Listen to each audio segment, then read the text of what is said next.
we think that, besides the obvious of funding producers and providing investment opportunities, one of the things we think is important is connecting investors. And, many of these folks are urban, as you can imagine, not involved in the ag space, connecting them with the food system. Because, other than going to the grocery store or going to the steakhouse and buying a piece of meat, they don't really understand how it's produced. So when they take an ownership or make a loan to a rancher themselves, they can see a little bit more visibility in how those economies work and what the ranching life's all about. And we work with a variety of producers, and they're all doing something a little bit different, and they're from different geographies across the United States. So there's a lot to learn there, and it's from our perspective, it's really interesting to work with all these different folks.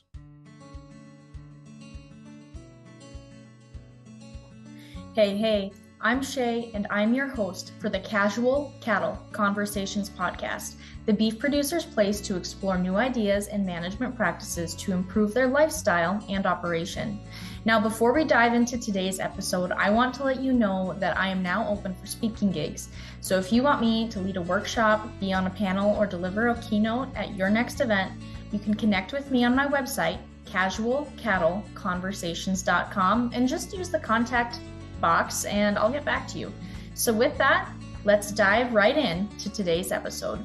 Well, good morning, Chris. It is great to have you on the show today. And I know we're going to talk about harvest returns and how harvest returns is helping farmers and ranchers find funding for their operations in a non-traditional sense. So I think that's really exciting and interesting because that is such an important piece of farmers and ranchers being able to build up their operations. So I know we've had the opportunity to talk and visit in the past before about what you're doing, but I always like to hear it in my guests' words because it's their story. So, can you share with the audience, what is Harvest Returns? What do you do? Sure. Thanks for having me on, Shaye. So we started Harvest Returns back in 2016. And I kind of come from the investor perspective. My partner, Austin Manis, has more of the farming perspective. He grew up working on his family's farms in the Southeast US. And so initially our idea was, hey, we would like investors to be able to take part in ownership of a farm or a ranch. And as we started moving on and funding some of these things and building our investor base, we saw that there was a really strong need, especially in the ranching and the livestock and the cattle world, for outside investors, outside sources of funding besides just kind of your traditional ag credit or bank loans for these operations to expand and to grow their business or even start new operations. We work with a lot of multi-generational folks that they've maybe got access to a piece of land in the family, but they're starting from scratch as far as cattle and infrastructure and things like that. So we started the business, and we've been picking up speed, and we've got a pool of about 13,000 investors, and they are really into ag and especially into livestock. And we're one of the few places out there like that where you can actually invest in a ranch. So talk about how this funding is different compared to, getting a line of credit, getting a beginning farmer loan, whatever it may be, because that's what most farmers and ranchers are used to. That's kind of what we're taught to lean on and rely on. Whereas, outside in the business world, it is more common to have investors. That is an opportunity. I know when I was taking entrepreneurship courses, we were taught a bit about the investor world and what that can look like. So how does that process look different as far as funding? Maybe talk through what it looks like if someone works with you, to give people an idea of what that looks like. Mm-hmm. So producers come to us, and for several reasons. One is because they have already sort of tapped out maybe their credit with a bank, or they're just starting out. Maybe they aren't able to secure a loan at favorable terms with the ag credit. And the other reason they like us is because we're flexible. So we have different types of investments. So all of our investors come in looking for a couple things. One, they want to make sure they get their money back, their money's safe, but also they want a nice return. And on the producer side, what that looks like is we've done loans. We've done loans that are secured by land, by cattle, by equipment, by cash flows of the business. We've also done equity investments where we're actually investing, taking a piece of the operation, letting the producer operate the way they're going to produce. We're passive investors. We don't really have a say in what type of how they're running their operation. We don't want to have a say in how they're running their operation. Obviously, we do want to make sure that they're doing it in a favorable manner so we get to our returns. But producers come to us, we make an agreement, we talk about the terms, we go back and forth, and then we put it in front of our investors, and they decide how much they're going to invest. Some investors might write a $10,000 check. Some investors might write a $200,000 check, and we pool all those together, and then we either loan that money to their producer or we invest in the operation. So who are these investors? Like, why are they taking interest in agriculture? Because I'm assuming they're usually people outside of ag. Maybe not. Yeah, for the most part, most of our investors are not in the ag space. Some of them certainly are. Some of them are retired ranchers. Some of them, retired farmers, people in agribusiness, things like that. But for the most part, they're just people who are interested in agriculture.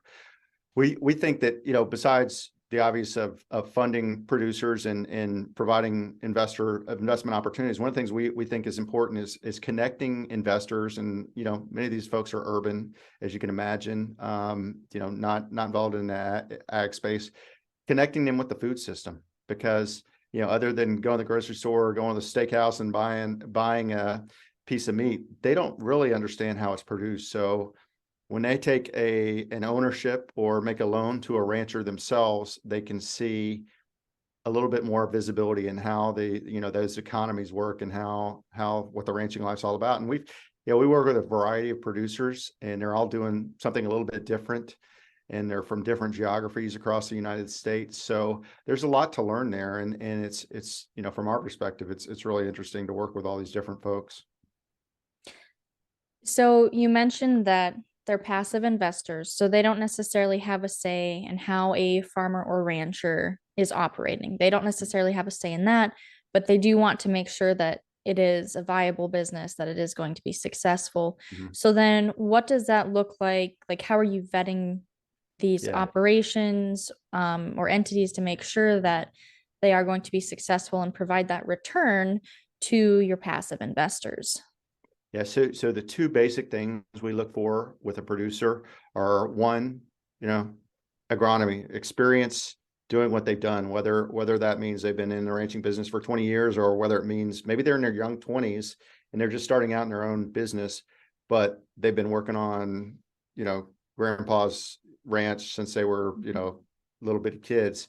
So the being able to produce is obviously an important thing, or having a network of mentors, advisors, things like that if they are more junior in the production sort of realm, and then business sense.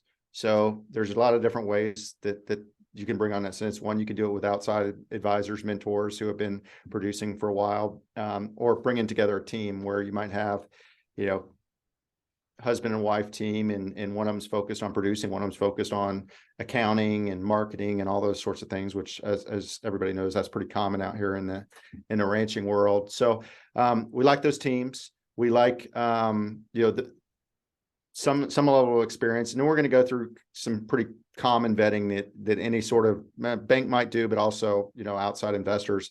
We're going to look at their if they've got a track record, if they've got financials for the past trailing years, we're going to want to see what they've actually done with their operation.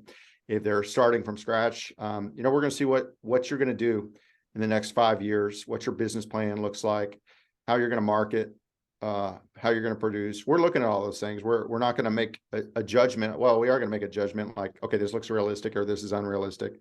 Are their assumptions about market prices, their assumptions about sales, their assumptions about how well they can do what they're going to do, are those accurate? And then we do background checks on the founders, which are pretty simple, same thing probably a bank would do. And then we package this all up and we put it in front of our investors. And we get, it's not just ranching, we do all different kinds of ag production, but only about 5% of the folks that come to us actually make it on the platform. And then of those that make it on the platform, it's about 80% that fund. So, and that's to their minimum target. So what we ask producer to do is say, hey, give us your best bet. If you need $5 million, tell us, to kind of get your dream operation going, tell us that. What's the lowest check you could take? Maybe that's $500,000 or $400,000. And that's really about the range of checks that we write to producers. And they come to us and we put it in front of the investors and then they decide. Sometimes they really like the deal and they will invest, $1 million, $2 million. Other times they're like, okay, this is passable. We'll try, $400,000 or $500,000. And we've got that full range of producers, and not just producers, but we've done, we're actually raising capital for a small processing facility up in South Dakota right now. And we've done ag tech investments related to cattle. We've done dairy. Now we haven't done a dairy operation yet, but we've done, people that sell into the dairy industry. So agribusiness is not just producers. That's really neat. So do you offer like assistance for people who want to get funding to like put together solid business plans, or even if they've already been approved, like if they want some advice to make sure that they're on the right track still? Do you have those support systems in place, or what does that look like? So we do a little of that up front. If they come to us and they have a plan that looks pretty promising, maybe it's not the most beautiful thing, and maybe it's not it's not packaged in a way that our investors are really going to grasp it, but we think, hey, they're a great team. These guys know what they're doing. They just, they've never made a business plan. Most people have never made a business plan. So when I say make a business plan, that's a daunting task to a lot of folks. And I understand that, having been there. So we do help with that. We show examples of like, hey, this is a really good one. Y'all just emulate this, make it look right. We've helped on the marketing side with like, hey, just go out and tell us about your operation, do it on your iPhone, send us that video, take some pictures of your cattle, and then we'll turn it into a beautiful little 2-minute pitch video. I've got some great marketing folks that do that for us. And that, being able to see the operation is what really helps the investors, and hear from the producers is what really helps the investors make up their mind. Like, hey, this is a solid operator. He's got a great family. They're all in on this whole business. So let's take a risk and give them some money. So, are there specific types of producers and operations within the cattle space that you're really targeting or looking to work for? Like whether that's specific management practices, generational? I mean, I know you said you work with a wide variety of people, but are there specifics that you really are looking for?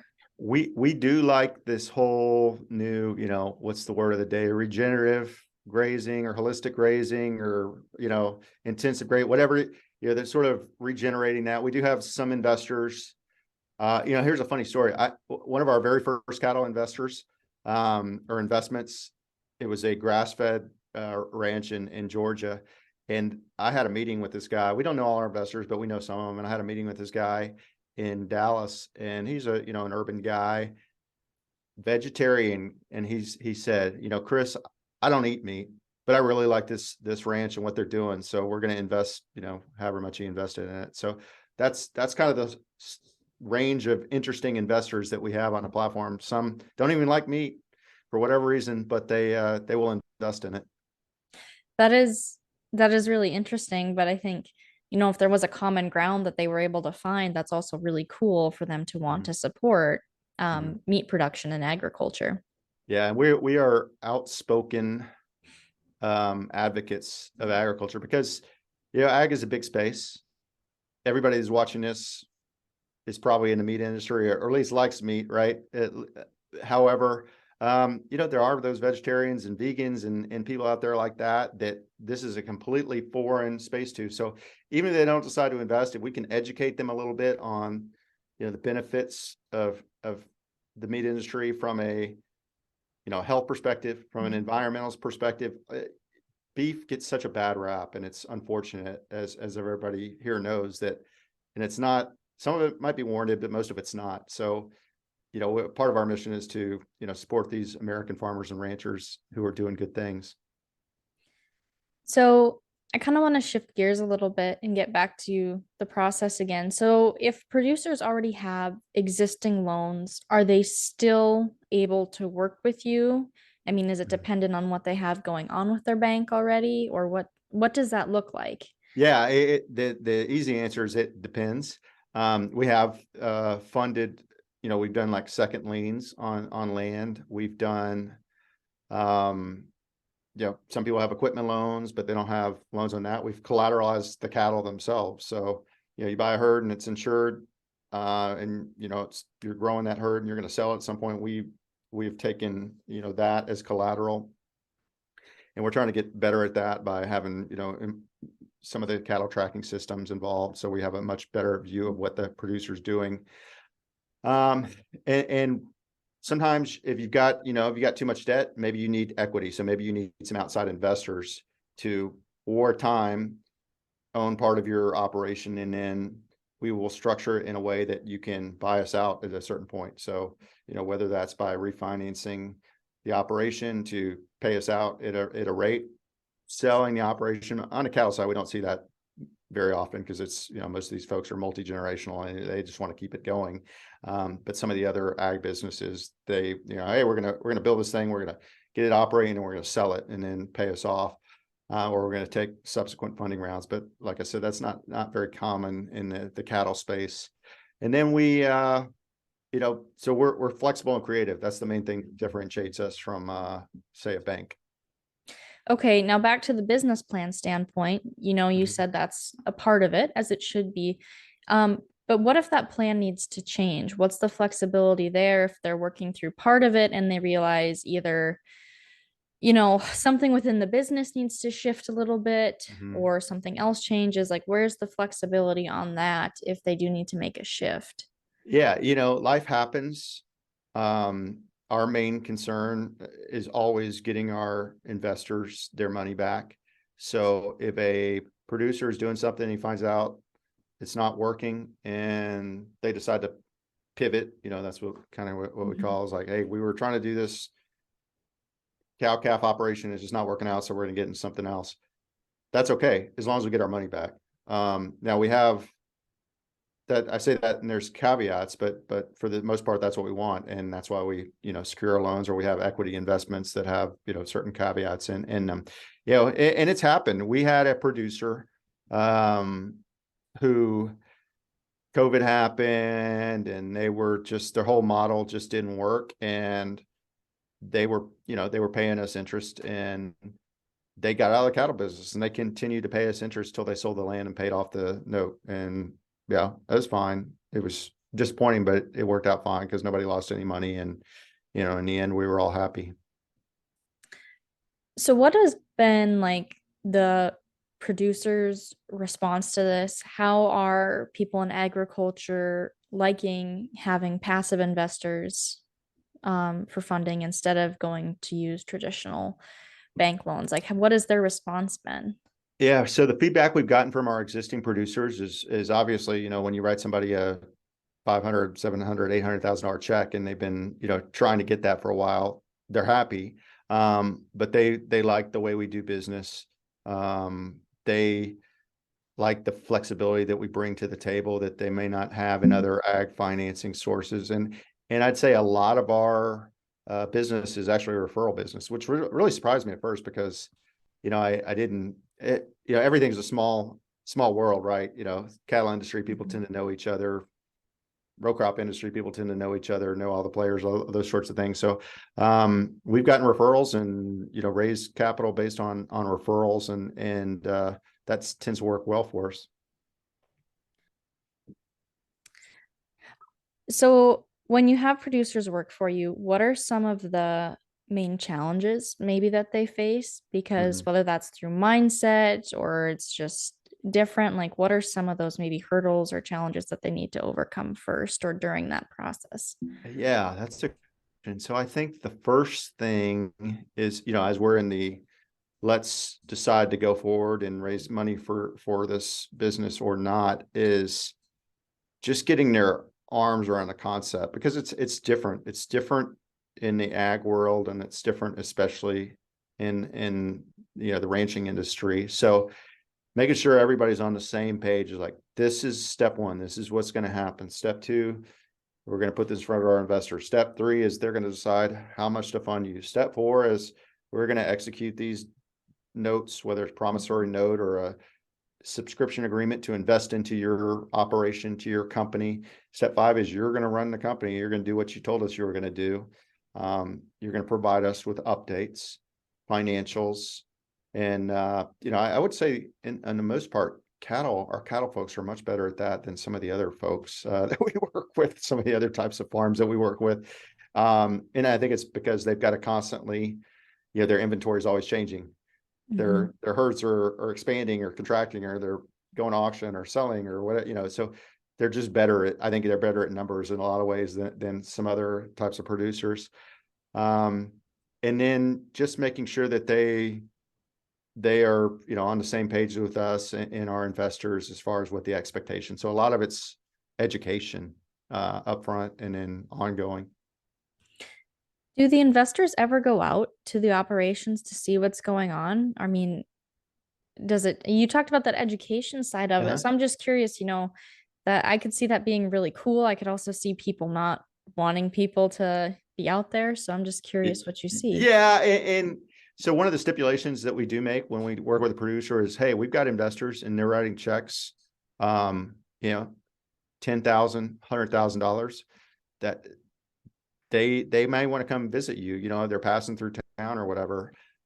So that's part of the deal, that our expectation is, whether it's us, we will go out and inspect operations. Just, hey, are there cows? We're not going to do like an audit, but we're going to say, all right, they're looking, they're doing what they said they were doing. It looks like they're operating, everything's good. And part of that is just to make sure that, see if there's anything we can do for the producers. But yeah, visiting the ranches.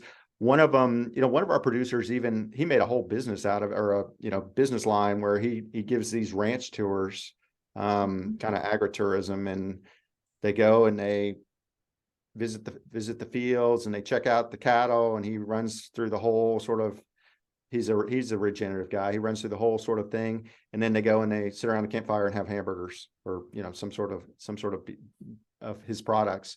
So I think that's, I think that's awesome, because one, it's helping him make a little bit more revenue, but also, bringing not just investors, but that local community a little closer to the ranch. And this guy happens to be operating outside of San Diego. So he's within a pretty close proximity, an hour drive to big urban centers in LA and San Diego. So he can do that. A lot of our ranchers up in the Great Plains, like, you land in an airport, you got 6 more hours to drive to get to the ranch.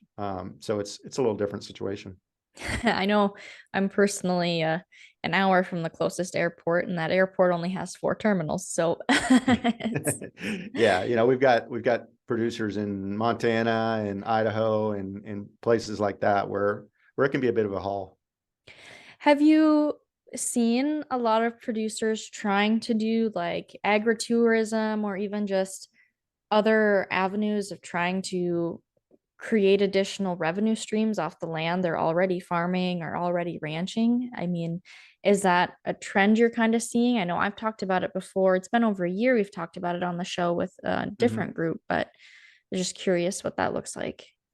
We've seen a little of that. One of the things that we like and that we've seen more and more of is kind of that direct to consumer marketing. So, I mean, we know how this business works. You got producers, you got sale barns, you got feedlots, you got, big packing houses, and you've got any variety of those from small to large, right? From the big 4 packers of the world down to, smaller mom and pop, which we're raising money for one of those 25 head per day processing facilities right now. So all those people get a piece of that cattle that the producer, works really hard to get going, or, has some piece of that, whether it's cow calf or background or whatever that they are in the process.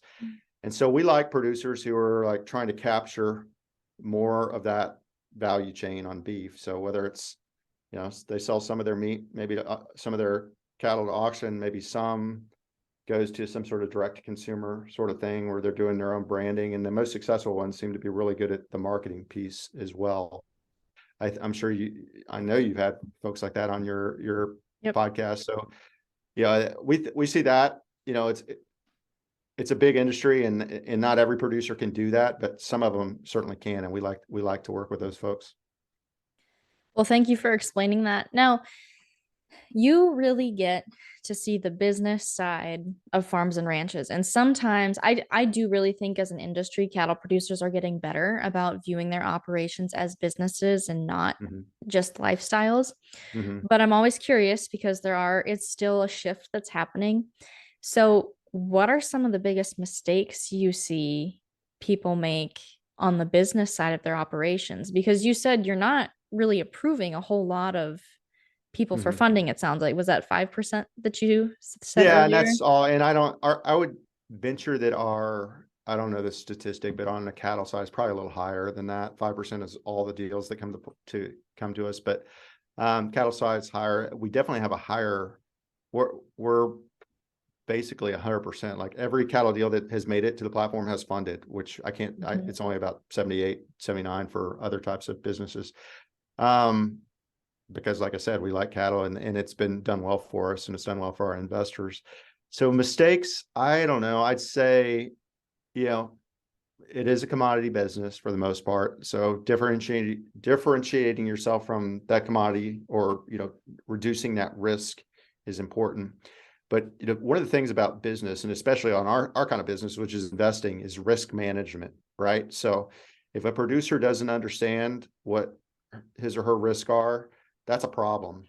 So whether that's, just the death rate of the cattle happens, disease happens, calves freeze to death, all those sorts of things. Knowing that and mitigating against it with insurance, the pricing, fluctuations. So whether they're doing some kind of hedging or some kind of, forward contracts or whatever that looks like. And these, of course, we're talking a certain size. If you're just a hobby rancher, this stuff probably doesn't apply to you, because you're probably not going to raise money with us. You're just, and if you come to us, we're probably going to say, hey, that's just not a significant enough operation for us to invest in. But understanding your numbers is just a big part of the deal. There's all kinds of ag extension programs out there. There's universities that are willing to, have students work on projects, for a rancher. There's ranch management. Man, we have a great ranch management certification here at Fort Worth at TCU, the ranch management program there. There's all these sorts of resources out there that the average producer, if they spend a little time, they can reach out to and help them formulate their business plan, get help with producing. And if they're not taking advantage of that, that's on them. That's a problem, because there's plenty of resources out there. All right. Well, Chris, thank you very much for your time today. As we wrap up, what final message do you want to leave the audience with, whether that's about running their cattle businesses or getting involved with harvest returns? Well, I'm not going to give any production advice, because that's just not my thing. But if you want to, if you're thinking about bringing in some capital, maybe you've had a couple of conversations with the bank and they've told you no, or they can do some of what you want, but not as much as you want to get to where your dreams are. Just come talk to us. You don't have to have a business plan right away. We have a couple conversations, kind of point you in the right direction, tell you what you need to do. And, you can call us, you can go to our social media, you can email us. Harvestreturns.com is where you start at. So we'd be happy to talk to you. Absolutely. And I'll make sure that link is also in the show notes so that people can easily find you. Thank you again, Chris. Thanks, Shaye. And that's a wrap on that one, folks. Thank you for tuning in today and joining in on the conversation. Be sure to take this a step further and take the advice you learned and implement it on your operation. If you want to have a conversation about it, head over to my social media and send me a DM by following @CattleConvos and connecting with me there. Have a great day.